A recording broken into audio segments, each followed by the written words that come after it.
Men ering o'ynashiman. Nima? Biz ering bilan 1 yildan beri uchrashib yuramiz. Shu paytgacha bilmaganingni qara. Bilgan bo'lsam-chi? O'ynab tashab ketdimi? Uygacha kelibsan. Nima kutganding? Oilasidan ajrashib, sen bilan yashash kerakmidi? Erkaklar ham ahmoq emas. Senga o'xshaganlarni o'ynab, keyin baribir oilasiga qaytishadi. Ering meni sevadi. Begim. Oh! O'zingiz oqlashingiz shart emas. Uni sevasizmi? Onasi. Mana eshitgan. Uni sevasizmi? Yo'q.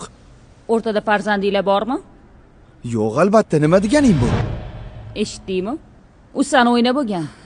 Agar uyga borib, janjal qilib, o'zimga qaytarib olaman, oilasidan ajrashtiraman deb o'ylagan bo'lsang, chuchvarani xom sanabsan. Men qaraqadir suyoq oyoni deb oilam bilan ajrashmayman. Endi borginde boshqa o'ynash top. Bunaqalar qilib yotibdi-yu. Faqat ularni xotiniga achinaman. Endi ozodsan. Qushcha bora qol. Yo'qol. Dura, cho'knutaya.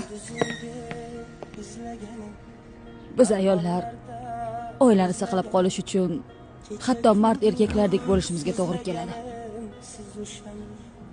Agar mard erkaklar qolgan bo'lsa, Keshalamga taqdir bitgan yurak